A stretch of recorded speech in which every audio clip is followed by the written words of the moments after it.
Chapter 4, Lecture 3 is going to talk about things like autotrophs and producers, things that make our energy that we use. And it's going to end up talking about something called NPP, which is net primary productivity. First of all, things that make their own food are examples are green plants, of course, trees and grass, as you commonly know, flowers. But something that's little known is most of our world's oxygen actually comes from photosynthesizing little protists called algae.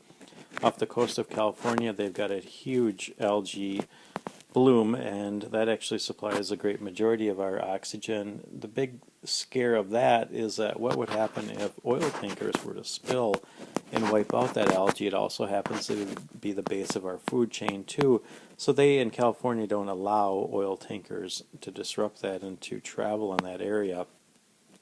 Photosynthesis, of course, as you learned back in basic biology, is carbon dioxide plus water plus solar energy, produces glucose and oxygen. Photosynthesizing creatures like those green plants and algae make that for themselves, and then in turn will turn that into respiration. We kind of steal that glucose and oxygen from the photosynthesizers and, of course, make ATP in order to keep us alive.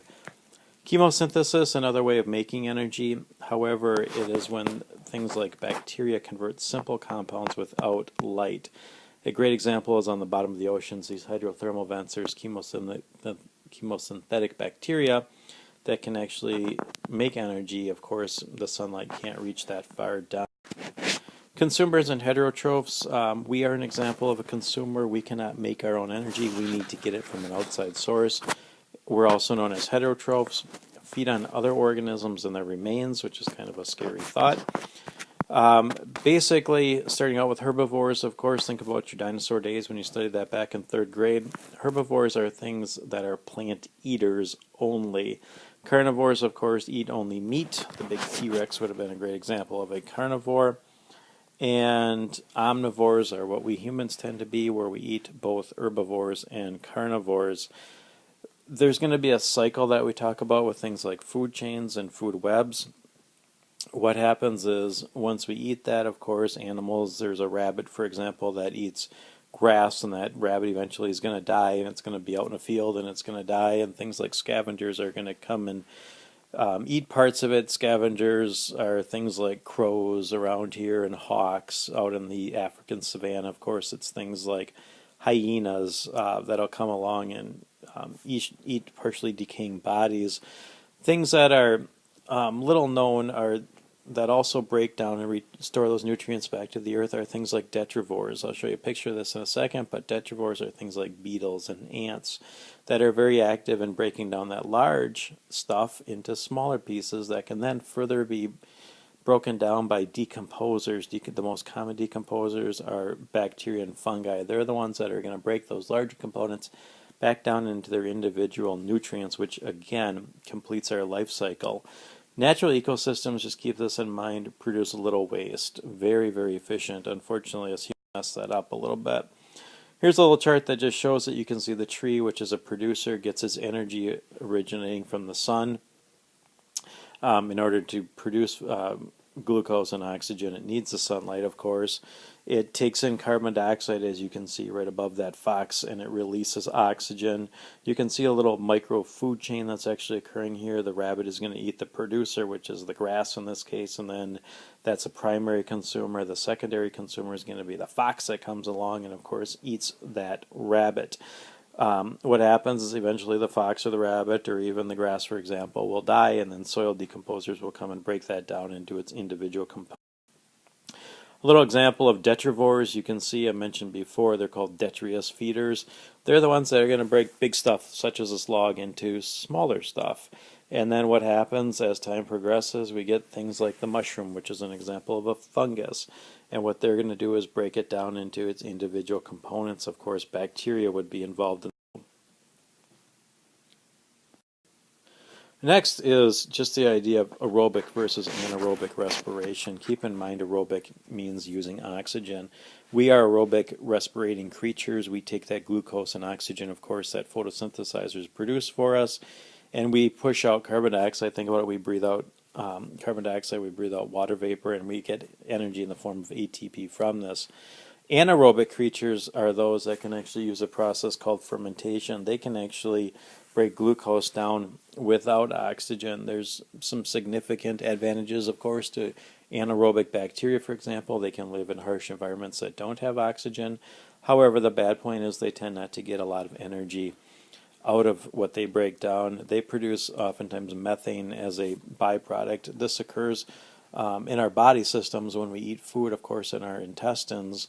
What happens is our body uses bacteria to break down that food and pull out its minerals and vitamins, but it produces methane as a byproduct. Ethyl alcohol is produced, of course, with yeast in the presence of glucose, and that's how ethyl alcohol is drinking alcohol. Unfortunately, there's also something commonly made in swamps called hydrogen sulfide, which is H2S as a byproduct. Eggs. Biodiversity in general, we'll talk about a little bit. If you think about biodiversity, I'll show you a chart in a second, but the most biodiversity in the planet is actually in the equatorial regions because it's very warm and moist, and then diversity is actually going to decrease as we go toward the polar regions because of the harsh living environments. Genetic diversity is a variety of genetic material. We need genetic diversity, otherwise we would not sustain populations. If we don't have diversity, for example, in the human population, very fictitious example, but let's say everybody's 6 feet and over can no longer reproduce. Well, does that wipe out our population? Absolutely not. It only wipes out probably that tall gene. We still have the vertically challenged people on the planet to maintain our population. Species diversity, number of species present in a habitat, very important, particularly when you're talking about food chains and biodiversity. Ecological diversity is a variety of terrestrial and aquatic ecosystems in an area. So obviously, like in the great state of Wisconsin, where we have very good soil to start all this process out, we have great ecological diversity. There's lots of plants and animals that live in our region. Functional diversity are all the biological and chemical processes, aka energy and matter needed in an ecosystem. Again, in our temperate forests, we have great functional diversity. Deserts and tundra. You can see a very simple food chain right here. What happens is we start with producers, the rooted plants in the upper left, just below the dragonfly. What happens is that the phytoplankton is eaten by a primary consumer, in this case zooplankton. Zooplankton is a little animal-like protist that's going to eat that phytoplankton, and then the bass is going to come along being the secondary consumer. And then, of course, that's going to be eaten by, like an example would be a snapping turtle in our region, which is a tertiary consumer. And, of course, involved throughout all this process, remember, are things like detrivores and better than a food chain, rather, is a food web. You can see one right here. It starts at the bottom with phytoplankton, which are the photosynthesizing creatures. It's eaten by the zooplankton. It's eaten by the krill. And then, of course, that goes into carnivorous plankton, which are zooplankton, and then fish eat that, and so on. What's better about the food web is it shows much more interaction. Take a look at the penguins, for example. A food chain would limit, say the penguins would only eat one example of a zooplankton. However, the reality is they're going to eat things like krill, they're going to eat things like other carnivorous plankton, and they may even eat lower on the food chain too. So it really shows more interactions. That's real important to understand, because if the krill, for example, were wiped out in a population, those penguins are diverse enough where they're actually going to go outside that and eat other things besides just the krill, and they're still going to survive. They're called general effect. So food chains and food webs, we have something called trophic levels. Trophic levels are also known as feeding levels. The first levels are producers. They're the ones that are going to make the energy. The second level are primary consumers, and third are secondary consumers. So, for example, we have a cow out in the field. A cow is an herbivore. It's eating the grass. The grass is the producer. The primary consumer is the cow. And then, of course, we have it for dinner. We are the secondary consumers. Detrivores, decomposers, decompose waste at each level. Of course, keep that in mind. Just another way of showing this kind of idea of a primary, secondary, and tertiary consumers. Tertiary means top, by the way. We have solar energy on the left side, and of course, that solar energy radiates to the earth, stimulates photosynthesis. Keeping in mind we lose heat energy at each step. This is the big reason that we don't have food chains or even food webs that go very long, generally 3 or 4 levels long, because as we'll see in a little bit, at each level, only 10% of the usable energy comes through. If you think about the bird, for example, when it's going to eat the primary consumer of the caterpillar, what happens is the bird needs to stay warm. It's a warm-blooded creature. A lot of the caterpillars that it eats, a lot of that goes into just keeping that bird warm. The bird needs to move around in order to get the caterpillar, so it loses usable heat at each step. So we lose a lot at each step, and of course the tertiary consumer would be the hawk in this case. By time the plant energy gets to the hawk energy, we have such little usable energy we can't have a lot up. Here's actually a couple different charts. The one on the very left is a pyramid of energy. For example, we have 10,000 kilocalories that start as usable energy. What happens is, as I said, only 10% of the usable energy carries up to the next level, 10% up to the next level with 100, and then 10% to the number 10 at the top. If we go even higher than that, we're not going to have a lot of usable energy. And of course, what's happening is, as we go further up, the consumers are going to decrease. This kind of explains why if we have 1,000, let's say, rabbits, and we have 10,000 plants, we can never have the reverse. You can't have 10,000 rabbits and 1,000 plants, for example, particularly in kilocalorie fashion, by the way. And the reason is because if you have more consumer energy than producer energy, animals are going to die because we just simply don't have enough resources. The chart in the middle is basically another chart that kind of shows numbers. The producers, we have a whole bunch of producers. We go to the primary consumers, the zooplankton, for example. We have less because of the usable energy that carries through is less. Secondary consumers being the perch, and then tertiary consumers being the humans. We have less. We need a lot more perch, for example, than we have humans, because a lot of our usable energy that we get from the perch goes to keeping us warm. And then on the very right, we've got what's called a biomass chart. A biomass is dry mass. Think of it this way: if you took plants, if you took a tree out in your yard and it died and all the water came out, that is biomass. It is the amount of living material minus the water mass. Energy, of course, decreases at each tropic level, as I said. Ecological efficiency, that's the percent of usable energy at each level, only is 10%, so only 10% carries. Pyramid of numbers, this is the next one right here, another pyramid you're going to need to remember.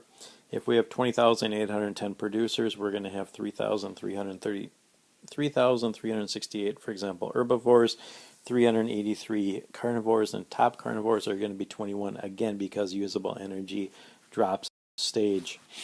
Primary productivity, last kind of idea here, is the idea that we get our energy from our sun.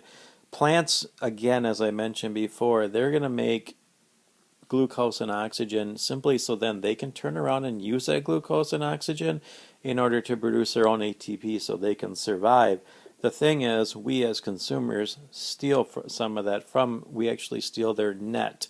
So what happens, think about it if you get a paycheck. Of course, you work 40 hours a week. If you make $10 an hour, you should get $400. However, that's your gross income. The problem is when you get your check, they take taxes out and Social Security or whatever the case may be, and that is your net. So that is the amount of usable energy that we have available to us, or in your case, money that you have available. That's net primary production. Gross primary production, rate of an ecosystem's producers converting energy as biomass. That, if you take a look at this picture, again, the equatorial regions have great gross primary productivity, and then of course it's going to decrease. If, again, looking at the map, you can see in Wisconsin, the Midwest, it's very green. We have very high gross primary productivity. In other words, plant production or photosynthesizing creatures here. If you look out west, kind of west of the Mississippi River, we don't grow a lot of plants out there, or we shouldn't for that matter, because they don't have a lot of gross productivity. Net primary productivity then, rate at which producers use photosynthesis to store biomass minus that used for respiration. So it's basically what a plant would store minus what it uses. We kind of use what it stores. Most productive ecosystems, got to know this stuff, are things like swamps. Think along in Brookfield, the Wilson Center region, that swampy area along the Fox River, very good ecosystem. Lots of plants and animals living in there. Marshes second, rainforests, and estuaries. Believe it or not, estuaries are where fresh and salt water meet. Very productive areas. A lot of people don't think it would be because, is it freshwater fish that live there or saltwater fish? But actually very productive. The least productive ecosystems, tundra, desert, and extreme desert regions, of course. There's hot and cold deserts, but they don't have a lot. Think about it. They don't have a lot of plants and animals. They don't have that basic productivity, so they can't have a lot of animals. Here's just an example, or just a chart of that. Swamps and marshes at the top, rainforest, temperate forest where we live, very productive region.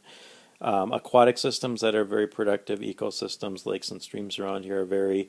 Open ocean is not, because they don't have the primary productivity on. The planet's NPP, then, it limits consumers on the earth. Rainforests, of course, cannot support a lot of agriculture. One unique thing about rainforests that we'll talk about eventually is that their soil is very poor in nutrients. Their decomposition rate is so fast, what happens is all those nutrients go right up into the canopy right away after they decompose, so the soil isn't left with many nutrients. Humans do destroy biomass faster than it's being produced, unfortunately, too. So it's basically taking food away from ourselves. Whenever we talk deforestation and things of that nature, when we cut down forests in order to grow crops, that's cutting down our biomass. So we'll stop there with Lecture 3.